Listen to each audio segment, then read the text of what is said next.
నమస్తే. ప్రపంచాన్ని వణికిస్తున్నటువంటి బాబా వాంగా మాటలు. అసలు బాబా వాంగా ఎవరు? ఆమె చెప్పినటువంటి జ్యోతిష్యం ఏంటి? దీనిపైన దేశంలోనే కాదు ప్రపంచవ్యాప్తంగా దీనిపైన ఇప్పుడు డిస్కషన్ కొనసాగుతూ ఉంది. గతంలో ఆమె చెప్పినటువంటి మాటలు కొన్ని నిజాలయ్యాయి, మరికొన్ని అబద్ధాలుగా మిగిలిపోయాయి. సో ఆమె చెప్పినటువంటి మాటలకి టైం రానే వచ్చింది.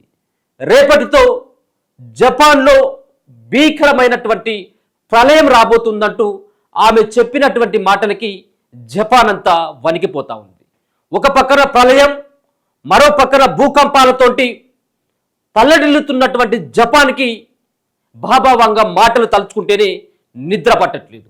బాబా వాంగా మాటలకి అనుగుణంగానే అక్కడ జరుగుతున్నటువంటి వాతావరణ పరిస్థితులు కానీ అక్కడ వచ్చేటువంటి భూకంపాలే నిదర్శనంగా మారుతూ ఉన్నాయి. ఆమె చెప్పినటువంటి మాటలు నిజం కాబోతున్నాయా? ఆమె చెప్పినటువంటి మాటలు నిజమైతే జపాన్లో పెద్ద ఎత్తున మానవులు చనిపోయేటువంటి అవకాశం ఉంది. 3 లక్షలకు పైన ప్రజలు అక్కడ ఉన్నటువంటి వాళ్ళు చనిపోతారంటూ ఆమె జోస్యం చెప్పడం జరిగింది. ఆమె జోస్యాన్ని ఎక్కడ కూడా తీసి పాడేసేటువంటి విధంగా లేదు. ఆమె చెప్పినటువంటి జ్యోతిష్యాల్లో చాలా నిజమయ్యాయి, కొన్ని దాంట్లో ఫెయిల్ అయ్యాయి. సో అసలైనటువంటి విషయానికి వస్తే ఆమె చెప్పినటువంటి మాటల్లో జరిగినటువంటి సంఘటనల్ని ఒక్కసారి నిజమైనటువంటి వాటిని ఒక్కసారి కనుక మనం చెప్పుకున్నట్టయితే గతంలో ఆమె చాలా విధాలుగా చెప్పడం జరిగింది. ఆమె కొన్ని చెప్పినటువంటి అవి కేవలం అబద్ధాలుగా మిగిలిపోతే కొన్ని సాక్షాత్తు నిజం కావడం జరిగింది. దాంట్లో గతంలో చెప్పినటువంటి విధంగా ఉక్రెయిన్ అలాగే రష్యా యుద్ధం ముగిసిపోబోతా ఉంది 2025లో అని చెప్పడం జరిగింది. అలాగే ఇరాన్తో పాటు ఇజ్రాయెల్ యొక్క యుద్ధం రాబోతా ఉంది. మరో పక్కన భారత్ అలాగే పాక్ యుద్ధానికి సంబంధించిన విషయాన్ని కూడా తాను చెప్పినట్టుగా తెలుస్తా ఉంది. సుమారుగా ఆమె 5709 జోస్యాలు ఆమె బతికున్నప్పుడు చెప్పడం జరిగింది. ఒకవేళ కనుక ఆ బాబా వాంగా మాటలను కనుక చూసుకున్నట్టయితే ప్రపంచం మృత్యు తాండవం చేస్తుంది, అగ్ని పర్వతాలు విస్ఫోటనం, సముద్ర మట్టాలు పెరిగి వరదల్లో కొట్టుకుపోతుందని ఆమె చెప్పడం జరిగింది. అలాగే 2028 మానవులు శుక్రుడిని చేరుకుంటారని చెప్పడం జరిగింది.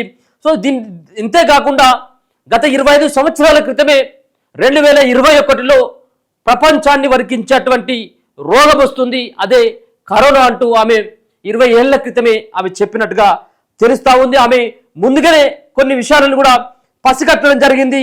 డయానాకు సంబంధించినటువంటి మరణాన్ని ఆమె అంచనా వేయడం జరిగింది. దానికి అనుగుణంగానే ప్రిన్స్ డయానా ఎప్పుడు చనిపోతుంది, ఎలా చనిపోతుంది అని ఆమె ముందుగానే ఊహించి చెప్పడం జరిగింది.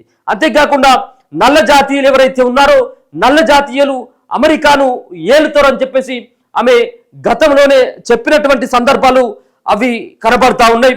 అలాగే ఒక్కసారి కనుక ఆమె చెప్పినటువంటి జోస్యం ఏదైతే ఉందో అది తప్పుగా తేలిన కనుక చూసుకున్నట్టయితే 2010లో 3వ ప్రపంచ యుద్ధం వస్తుంది, 2014లో మూడో ప్రపంచ యుద్ధం ముగుస్తుందని ఆమె చెప్పడం జరిగింది.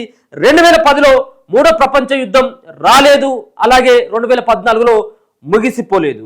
అలాగే 2011లో అణుయుద్ధం జరుగుతుంది, వ్యక్తులు జంతువులు అంతా అవి సర్వనాశనం అయిపోతాయి అని 2011లో ఇది జరగబోతుందని ఆమె అంచనా వేయడం జరిగింది. కానీ ఇది కూడా కాలేదు. 2016లో యూరప్ మొత్తమే అంతమవుతుంది, అసలు జనాలే ఉండరు, ఒంటరిగా మిగిలిపోతుందంటూ 2016లో ఇది జరగబోతుందంటూ ఆమె చెప్పినటువంటి మాట అది అబద్ధంగా తేలవడం జరిగింది. అలాగే 2018 నాటికి ప్రపంచ శక్తిగా చైనా దేశం మారబోతుందన్నటువంటి విషయాన్ని సైతం కూడా ఆమె చెప్పడం జరిగింది. మరి 2018లో అటువంటిది ఎక్కడ కూడా జరిగినటువంటి సందర్భం అయితే కనపడట్లేదు. 12వ ఏటనే కంటి చూపుని కోల్పోయి అంధకారంలో ఉన్నటువంటి తాను నేను దివ్య దృష్టితో ప్రపంచాన్ని చూస్తా ఉన్నాను, ప్రపంచంలో ఏం జరగబోతుందో నేను ముందే ఊహిస్తానని ఆమె మాటలని కొంతమంది వ్యక్తులు వాళ్ళు బుక్ రూపంలో రాయడం జరిగింది. దానికి అనుగుణంగానే కొన్ని ప్రపంచానికి సంబంధించినటువంటి యుద్ధాలు కావచ్చు, మరో పక్కన అగ్నిపర్వతాల విస్ఫోటనం కావచ్చు, సముద్ర మట్టాలు పెరిగి వరదల్లో కొట్టుకుపోతున్నాయి అని చెప్పేసి ఆమె చెప్పినటువంటి మాటలు నిజమైనటువంటి వాటిని కూడా మనం చూసుకోవచ్చు. ఈ లెక్కను చూసినట్టయితే ఒక పక్కన జపాన్ ప్రభుత్వం ఇప్పటికే అలర్ట్ కావడం జరిగింది. ఈ యొక్క సునామీ కావచ్చు, ఈ ప్రళయానికి సంబంధించినటువంటి విషయం పైన జాగ్రత్తలు తీసుకున్నటువంటి ఆ పనిలో కూడా నిమగ్నమైపోయింది. సునామీ హెచ్చరికలు జారీ చేసినటువంటి జపాన్ ప్రభుత్వం ఇప్పటికే సురక్షిత ప్రాంతాలకి ఆ సంబంధించినటువంటి జనాలని తరలిస్తున్నటువంటి సందర్భం కనబడుతుంది. ఎక్కడ చూసినా బాబా వాంగా సంబంధించినటువంటి మాటలు దర్శనమిస్తా ఉన్నాయి. బాబా వాంగకు సంబంధించినటువంటి ఆ వార్తలే ప్రధానంగా అన్ని నేషనల్ వైజ్ గా కూడా ఆమె చెప్పింది నిజం కాబోతుందా? ఆమె చెప్పినటువంటి 2025కు ఆమె వేసినటువంటి అంచనా నిజం కాబోతే ఖచ్చితంగా పెద్ద ఎత్తున కూడా చాలా మంది ప్రాణాలు కోల్పోయేటువంటి అవకాశం అయితే కనబడతా ఉంది. చాలా మంది అనుకుంటా ఉండొచ్చు, భయపెడతా ఉన్నారు ఇది అవుతుందా అని. మనం అవుతుందని ఎక్కడ కూడా ఖచ్చితంగా చెప్పలేం, కాదు అని కూడా ఎక్కడ కొట్టేసేటువంటి పరిస్థితి లేదు. ఆమె చేసినటువంటి ప్రెడిక్షన్ లో చాలా వరకు నిజమైనటువంటి సంఘటనలు ఉన్నాయి, చాలా వరకు అవి అబద్ధంగా మిగిలిపోయినటువంటివి కూడా చాలానే ఉన్నాయి. అంటే సుమారుగా 5079 జోస్యాలని ఆమె చెప్పడం జరిగింది. 5079 ఆమె నోటి ద్వారా చెప్తే చాలా మంది ఆ సంబంధించినటువంటి విషయాలని బుక్లలో రాసినటువంటి అవి కనబడతా ఉన్నాయి. ఒక పక్కన ప్రళయంతో మొత్తమే యావత్ ప్రపంచం అంతా కూడా ఒకటేసారి నాశనం అయిపోతుంది అన్నటువంటి అంశాన్ని ఆమె ఎక్కడ కూడా చెప్పలేదు. కానీ ప్రత్యేకంగా చెప్పినటువంటి అంశం ఏంటిదంటే ఖచ్చితంగా జపాన్లో ఒక భీకరమైనటువంటి ప్రళయం, ఒక భయంకరమైనటువంటి సునామీ రాబోతా ఉంది అన్నటువంటి ఆ సంబంధించినటువంటి వ్యాఖ్యలను అయితే ఆమె చెప్పినట్టుగా తెలుస్తా ఉంది. దీనికి అనుగుణంగానే కేవలం 2 వారాల్లోనే 900 నుంచి 1000 సార్లు జపాన్లో భూకంపం రావడం జరిగింది. మరి ఇదంతా కూడా ప్రళయానికి, ఒక భీకరమైనటువంటి ప్రళయానికి ఏమైనా నాంది అనేది కూడా మనం చూడాల్సినటువంటి అంశంగా చెప్పుకోవచ్చు. 2025లోకి అడుగు పెట్టినప్పటి నుంచి ఇప్పటి వరకు ఎన్నో అనర్థాలు జరుగుతూనే ఉన్నాయి. ఒకవైపున వరుస భూకంపాలు బయట పెడుతుంటే మరోవైపు యుద్ధ మేఘాలు కంటి మీద కూడా కునుకు లేకుండా చేస్తున్నటువంటి సందర్భాలు కోకొల్లలుగా చూస్తూ ఉన్నాం. ప్రపంచంలో ఎక్కడ ఎప్పుడు ఏం జరుగుతుందో అన్నటువంటి ఆందోళన ప్రతి ఒక్కరిని వెంటాడుతూ ఉంది. అయితే 2025 ఊహించని దానికన్నా భయంకరంగా ఉంటుందని ఆమె ఎప్పుడో చెప్పినటువంటి జోస్యం అక్షర సత్యం అవుతుంది. ఇటీవల మనం దానికి ప్రపంచంలో ఎప్పుడు జరిగినటువంటి యుద్ధాలు మనకు జరిగినటువంటి ఆ పరిస్థితి కనబడతా ఉన్నది. ఉక్రెయిన్ రష్యా యుద్ధం కావచ్చు, ఇరాన్ ఇజ్రాయెల్ సంబంధించినటువంటి యుద్ధం కావచ్చు, భారత్ పాక్కు సంబంధించినటువంటి ఒక భీకరమైనటువంటి ఒక యుద్ధాన్ని తలపించేలాగా జరిగినటువంటి సంఘటనలు ఈ 2025లోనే మనం ఊహించినటువంటి దానికంటే భిన్నంగా ఈ యొక్క వ్యవహారాలు నడిచింది. ఇదేదో ఆషామాషి వ్యక్తి చెప్పినటువంటి మాట కాదు.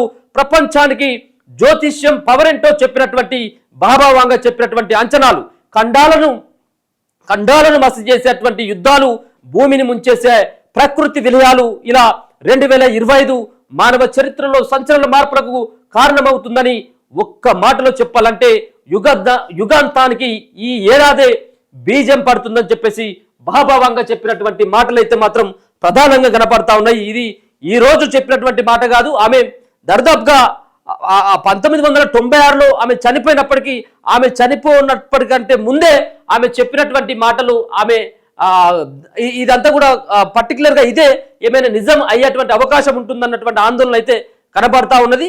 ఒక పక్కన భయపడాల్సినటువంటి అవసరం లేదు. ఇక్కడ ఉన్నటువంటి భారతదేశానికి సంబంధించిన విషయాన్ని అయితే ఆమె ఎక్కడ కూడా పొందుపరచలేదు, ఆమె చెప్పలేదు.